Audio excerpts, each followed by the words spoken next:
Wabarakatuh. Alhamdulillahirabbil alamin wassalatu wassalamu ala asyrafil anbiya'i wal mursalin nabiyina Muhammadin wa ala alihi washabbihi ajmain wa ba'du. Alhamdulillah di sore yang berbahagia ini, walau diguyur hujan deras, ini perdana juga kita live di channel YouTube Peta Hidup Official. Itu channel yang insya Allah isinya kajian-kajian peta hidup. Bukan hanya saya saja nanti, tapi narsum-narsum yang lain kita undang juga untuk mengisi dan memperjelas peta hidup para pemirsanya. Ya, teman-teman jamaah peta hidup yang dirahmati Allah, saya ucapkan jazakumullah khairan telah menyempatkan hadir di majelis ini walaupun hujan besar sampai banjir tadi ya di Sokaraja, Jagalan Kulon, tapi moga tidak menyurutkan langkah kita dalam menjemput keridhaan Allah dengan tholabul ilmi ini. Sore ini kita mengangkat temanya itu tentang apa? Setan yang kerasukan manusia. Nah, ini agak nyeleneh, tapi memang benar. Biasanya yang kerasukan itu manusia kerasukan setan. Kok ini ada setan kerasukan manusia? Sebenarnya judul ini kita buat ya dengan banyaknya pertanyaan-pertanyaan tentang gimana sih kondisi setan di bulan Ramadan. Bukankah Rasul mengatakan idza dakhala syahrul Ramadan futihat abwabul jannah wa ghuliqat abwabun nar wa sulsilatis syayatin. Ketika hadir bulan Ramadan, pintu-pintu surga dibuka, kemudian pintu neraka itu ditutup rapat-rapat, dan juga setan-setan dibelenggu. Tapi kenapa di bulan Ramadan bagi yang ada gangguan nih, aku masih diganggu jin misalnya, kok sihirnya masih aktif, kok ada orang diruqyah di bulan Ramadan kok reaksi, apa itu setannya lepas dari patroli apa gimana gitu? Apa setannya melarikan diri dari penjara atau gimana? Apakah benar-benar murni secara total setan di bulan Ramadan itu dibelenggu, tapi kenapa ada orang yang bermaksiat? Nah, itu banyak sekali pertanyaan-pertanyaan yang berseliweran seperti itu. Tadi di awal saya sudah menjelaskan dari apa yang disabdakan Nabi Shallallahu Alaihi Wasallam dalam suatu riwayat. Ya, ada yang mengatakan idza jaa Ramadan futihat abwabul jannah, idza dakhala syahrul Ramadan futihat abwabus sama wa ghulliqat abwabu jahannam wa sulsilatis syayatin. Ini riwayat dari Yahya bin Bukair, dari Laits, dari Uqail, dari Ibnu Syihab, dari Ibnu Abi Anas, ya, dari ayahandanya, kemudian mendengar Abu Hurairah radhiyallahu anhu mengucapkan demikian, apa yang disabdakan Nabi sallallahu alaihi wasallam. Kalau datang masuk bulan Ramadan, maka pintu-pintu langit dibuka sama Allah, pintu-pintu jahanam ditutup sama Allah, dan setan dibelenggu. Ada banyak sekali penafsiran di sini tentang dibelenggunya syaiton atau jamaknya syayatin. Wasul silatis syayatin atau dibelenggunya setan. Qala al-Halimi mengatakan yahtamilu an yakunal murad minas syayatin mustarqus sam'i minhum. Jadi maknanya ini maksudnya lebih condong kepada setan-setan yang suka mencuri dengar di langit. Wa anna tasalsulahum yaqa'u fi layali ramadhana duna ayyamihi. Dan dibelenggunya setan-setan pencuri dengar ketika bulan Ramadan ini hanya di malam-malam Ramadan saja, bukan di siang harinya. Itu pendapat Al-Halimi. Li'annahum kanu mana'u fi zamanin nuzulil Quran. Li'annahum kanu muni'u. Mereka itu dihalangi atau terhalang gitu ya. Ketika waktu diturunkannya Al-Quran ministiraqis sam', mereka terhalang mendengarkan apa yang dibicarakan oleh malaikat di langit di waktu Al-Quran itu diturunkan. Itu yang saya pernah sampaikan di kajian sebelum Ramadan ya, tentang apa? surat Al-Jin, wa anna lamasna samaa fawajadnaha muliat harasan shadida wa suhuba wa anna kunna naq'udu minha maq'ida lis-sam' faman yastami'il ana yajid lahu shihabar rasada.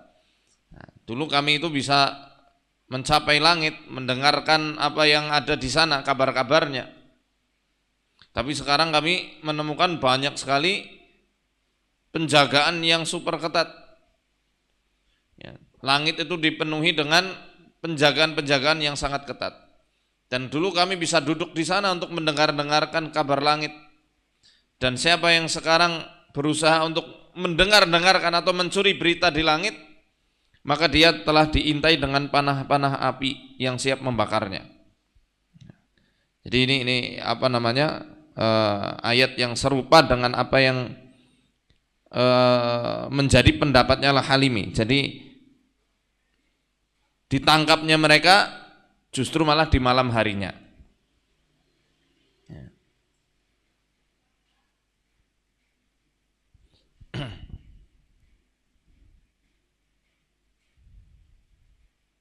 Nah, kemudian makna yang lain, setan di bulan Ramadan itu tidak bisa secara mutlak mendominasi orang-orang yang dalam kondisi siam, kondisi berpuasa. Karena saat siang harinya mereka kaum muslimin pada berpuasa, godaan mereka akhirnya jadi minim, terminimalisir.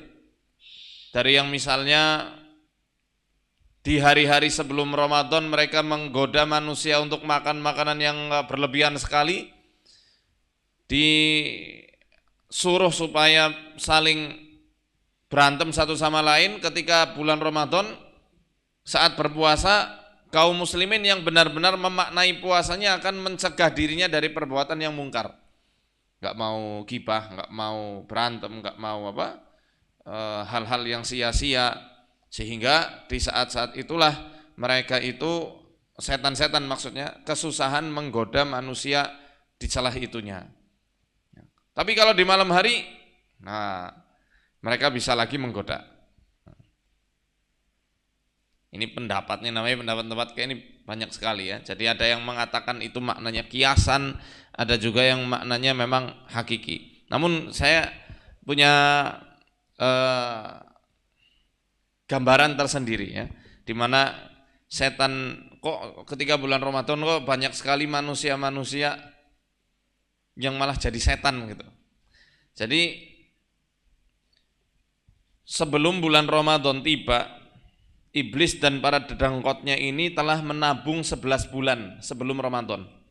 Jadi selama 11 bulan itu mereka istilahnya menginstal manusia sehingga ada bibit-bibit sifat syaitaniyah di dalam dirinya. Jadi secara otomatis ketika mau bulan Ramadan disetel saja itu sifat-sifat syaitaniyah. Karena sudah terekam dan selama bertahun-tahun,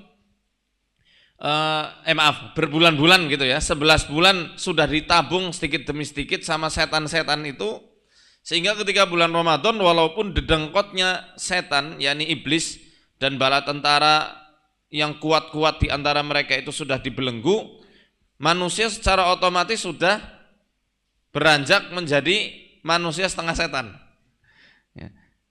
Jadi sifat setaniyahnya walaupun mereka mengekang diri dari makan, dari minum, dari syahwat, secara otomatis muncul secara tiba-tiba.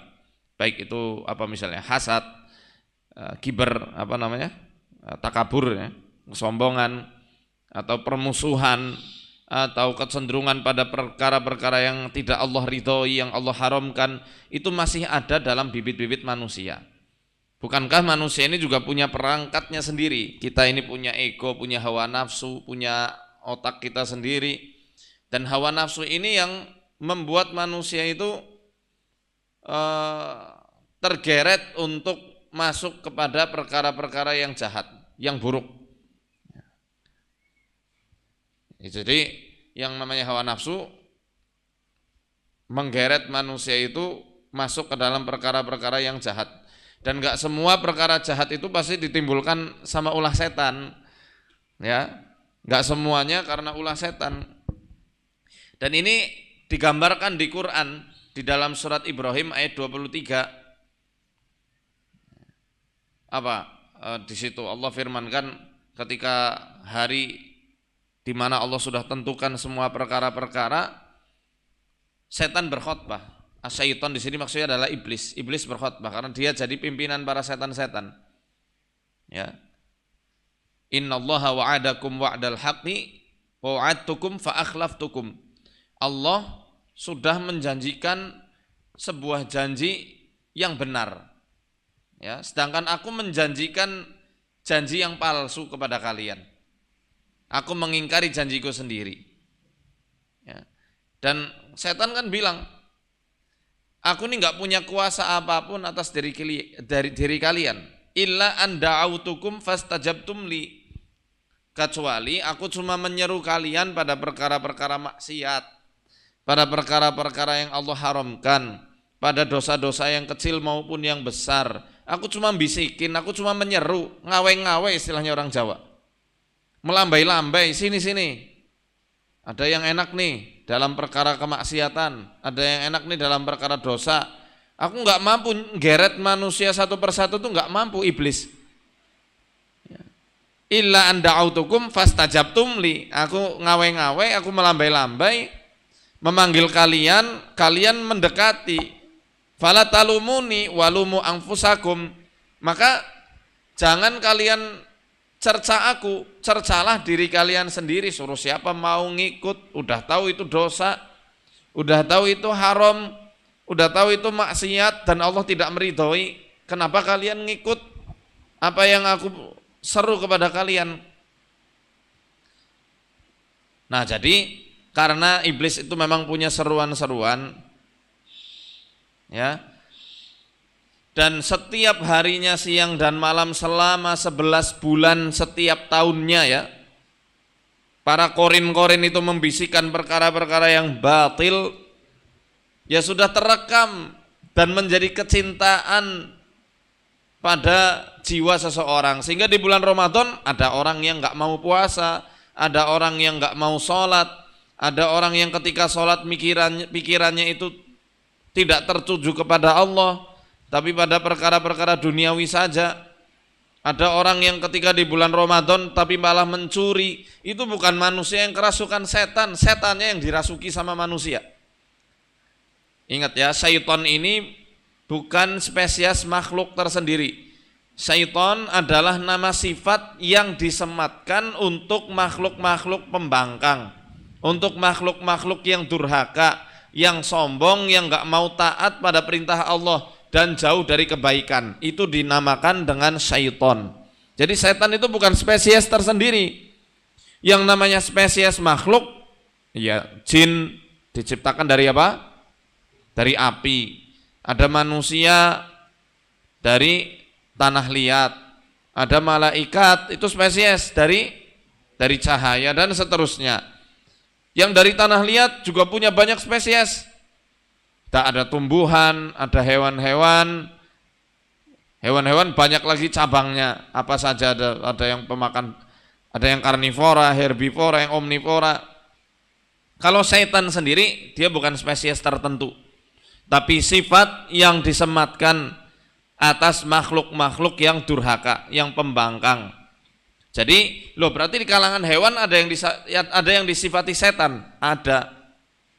Di buku saya di Risalah Pelebur Jin Luhur saya sudah jelaskan tentang hal tersebut. Yani ketika Umar bin Khattab radhiyallahu anhu ditawari keledai, yang keledai itu ketika mau ditunggangi dia bekot. Bekot itu apa ya? Nggak mau nurut, sehingga hampir membuat Umar jatuh. Akhirnya Umar menolak. Ya, ngapain kalian memberi aku keledai, hewan yang hakikatnya dia adalah setan? Karena nggak mau taat aturan gitu, nggak mau tunduk, membangkang, sombong dan seterusnya. Begitu. Ya, jadi ketika manusia di bulan Ramadan kok melakukan kesalahan, yaitu memang pilihan dia sendiri. Bukan karena kuasa setan yang mengendalikan manusia, tapi karena manusia yang mengikuti hawa nafsunya, mengikuti bisikan di dalam hatinya sendiri. dan mereka yang buta mata hatinya untuk melihat mana yang hak dan mana yang batil.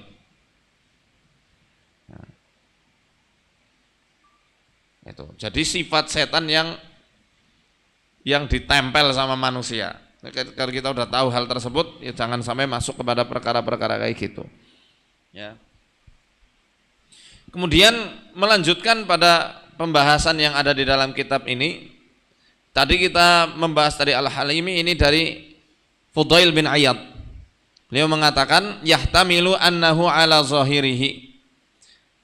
Makna yang disebutkan pada hadis wasul silati syayatin, dibelenggunya setan, ya, itu mengarah pada makna yang zahir, yakni makna yang hakiki, ala zahirihi wa haqiqatihi, makna yang hakiki, bukan majas, bukan kiasan. Kan ada yang mengatakan itu cuma kiasan aja, karena di bulan Ramadan manusia menahan lapar, menahan dahaga, menahan syahwatnya, maka di saat itu setan jadi terbelenggu, sifat setannya terbelenggu. Nah, itu sah-sah saja bagi yang berpendapat demikian. Namun kita meyakini itu sebagai makna yang secara hakikinya memang setannya itu dibelenggu, bukan kiasan. Wa anna dzalika kullahu alamatun lil malaikati lidukhuli syahr. Dan semua itu adalah sebuah pertanda malaikat, ya, malaikat itu masuk, ya, dengan datangnya bulan Ramadan, bulan tersebut, ya, dan mereka mengagungkan wa ta'zimu hurmatihi, pengagungan kemuliaan bulan tersebut, waliman isyayatin min adal mu'minin, dan untuk mencegah para setan dari menyakiti orang-orang yang beriman atau mengganggu orang-orang yang beriman. Wa yahtamilu an yakuna isyaratan ila kathrati thawabi wal afwi, dan bisa jadi, ya ini yang tadi saya katakan adalah sebagai sebuah isyarat karena banyaknya limpahan pahala dan juga kemaafan yang Allah tebarkan di bulan Ramadan. Wa anna syayatina yaqillu ighwa'uhum fayasiruna kal musaffadin. Dan para setan itu, ya, penyesatannya menjadi sedikit dan mereka seakan-akan seperti orang yang dibelenggu karena nggak bisa ngapa-ngapain, ya. Ibaratnya ketika pandemi kemarin, ketika pandemi kita terpenjara, nah, banyak manusia di penjara. Apakah semua masuk penjara? Kan bukan. Maksudnya yang manusia di penjara itu adalah kiasan karena nggak bisa ngapa-ngapain semasa pandemi karena khawatir terpapar virus tersebut. Nah, jadi ini pendapatnya Fudail bin Iyad. Jadi ada dua kemungkinan yang sama-sama mengarah pada makna yang sahih, makna yang benar. Kemudian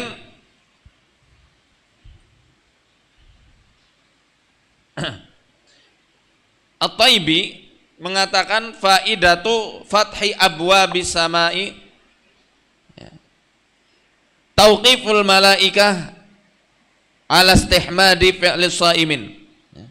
Faidah dibukanya pintu-pintu langit ketika bulan Ramadan. Jadi berdirinya malaikat dalam rangka memuji apa yang dilakukan oleh orang-orang yang berpuasa. Wa annahu minallahi bimanzilatin azimatin, dan bahwa bulan tersebut, ya, dari sisi Allah itu memiliki manzilah atau kedudukan yang agung. Wa fihi idza alimal mukallafu dzalika bi ikhbari shadiqi ma yazidu fi nasyatihi wa yaltaqahu bi arihiyah. Nah, ini kalau misal orang yang mukallaf itu mengerti, memahami dengan kabar-kabar yang benar, ya, maka niscaya dia akan kabar yang benar dari balasan yang besar dari rajinnya dia, giatnya dia dalam beribadah, ya, maka dia akan bertambah giat lagi dia dalam beribadah di bulan Ramadan. Nah, di sini Al-Qurtubi mengatakan, wa qala Al-Qurtubi fa in qila kaifa nara surura wal ma'asi waqi'atan fi Ramadan katsiran falau sufidati syayatinu lam yaqa' dzalik. Apabila ditanya, gimana kok kita bisa melihat banyak sekali kejahatan dan juga maksiat-maksiat yang terjadi di bulan Ramadan? Bukankah setan itu dibelenggu? Tapi kok kenapa kejahatan itu muncul? Fal jawabu, maka jawabannya annaha innama taqillu 'anis shaimina shaum alladhi hufiza 'ala syurutihi wa ru'iyat adabuhu wal musfidu ba'du syayatin wa hum al mardatu la kulluhum kama taqaddama fi ba'dir riwayat. Nah, jadi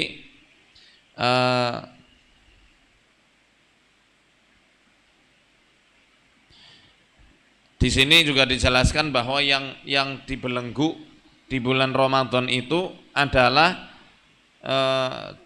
mardatul jin. Jadi setan-setan yang kuat, setan-setan yang dia itu sangat durhaka. Bukan semua jin yang ada di bulan Ramadan itu dibelenggu. Tapi hanya setan-setan yang durhaka saja yang dibelenggu di bulan Ramadan. Ya para afarid, para iblis, setan-setan marid itu, setan mardatus syayatin, para ifrit, ya. Dan ini kita bisa mengkiaskan ketika para jin ditaklukkan oleh Allah untuk Nabi Sulaiman. Ada di dalam surat Shad. Wasyayatina kulla banna'i wa ghawwas wa akharina muqarranina fil asfad. Jadi ditaklukkan untuk Nabi Sulaiman setan-setan yang pandai dalam bidang pembangunan dan juga pandai menyelam, dan selain itu dibelenggu pada rantai-rantai yang kuat. Jadi di zaman Nabi Sulaiman itu semua jin hampir ditaklukkan semuanya sama Allah untuk Nabi Sulaiman, untuk bekerja membangun istana Nabi Sulaiman dan menjadi pasukannya Nabi Sulaiman. Tapi ternyata enggak semuanya bisa ditaklukkan. Nah, paham ya? Nah, yang enggak bisa ditaklukkan siapa? Para dedengkot setan yang benar-benar durhaka, iblis dan kroco-kroconya itu, iblis dan pasukan-pasukannya yang sangat jahat. Nah, yang enggak mau tunduk sama Nabi Sulaiman, Allah taklukkan tapi diikat mereka. Nah, kata para ulama, diikatnya itu dengan cara tangan mereka dibelenggu di lehernya begini. Nah, jadi gini. Diikatnya begini. Sepanjang Nabi Sulaiman hidup mereka diikat kayak gitu. Dari awal mukjizat para setan ini ditundukkan untuk bekerja dan menjadi pasukannya Nabi Sulaiman, para jin maksudnya. Setan-setan yang marid ini, mardatus syayatin, dan juga para ifrit, ya ifrit-ifrit yang durhaka ya, yang nggak mau tunduk sama perintah Allah, itu dibelenggu dengan cara seperti itu. Makanya mungkin mereka dendam, sepeninggal Nabi Sulaiman mereka menebar fitnah di kalangan manusia. Dulu Sulaiman ngajarin sihir, dibisikkanlah kepada orang-orang Bani Israel yang durhaka, sehingga dari kalangan Yahudi mereka meyakini Nabi Sulaiman mengajarkan sihir kepada orang-orang. Ketika Rasulullah Muhammad SAW diutus, Al-Quran diturunkan, Al-Quran mensucikan nama baiknya Nabi Sulaiman, membersihkan nama baiknya Nabi Sulaiman yang sudah dikotori dengan klaim bahwa beliau itu main sihir ketika masih hidup. Ayatnya gimana? Wattaba'u ma tatlu syayatinu ala mulki Sulaiman. Wa ma kafara Sulaimanu walakinna syayatina kafaru yu'allimuna an-nasa sihra. Mereka itu mengikuti apa yang dibacakan oleh para setan. Sulaiman tidaklah kafir, yang kafir itu setan, mereka yang mengajarkan sihir kepada manusia. Nah itu dendamnya para mardatus syayatin, karena ketika masa hidupnya Nabi Sulaiman mereka dihinakan dengan cara diikat, dibelenggu dengan rantai. Belenggunya nggak main-main, pegel banget itu, cengeng ya. Pas selesai lehernya tengkleng tuh. Nah ini tadi apa namanya? Ada yang kelewatan, maaf. Jawaban dari Imam Al-Qurtubi yang mengatakan kenapa kok di bulan Ramadan masih ada orang-orang yang berbuat jahat, ya karena hal tersebut hanya mengurangi, ya, terkurangi dari orang-orang yang berpuasa karena mereka menjaga diri dengan syarat-syarat sahnya puasa, dan mereka menjaga dari adab-adab orang yang berpuasa, menjaga adab-adab orang yang berpuasa serta menjaga syarat-syarat sahnya puasa sehingga tidak batal. Itulah hanya dikatakan takillu, jadi hanya berkurang, bukan tidak ada sama sekali kejahatan dan juga kemaksiatan yang di bulan Ramadan ini. Ya, kemudian beliau langsung lanjut kepada pembahasan setan yang tadi sudah dijelaskan. Ya, jadi itu ya yang bisa saya sampaikan pada kesempatan sore hari ini. Kita tutup dengan doa kafaratul majlis. Subhanakallahumma wa bihamdik, asyhadu an la ilaha illa anta astaghfiruka wa atubu ilaik. Assalamualaikum warahmatullahi wabarakatuh.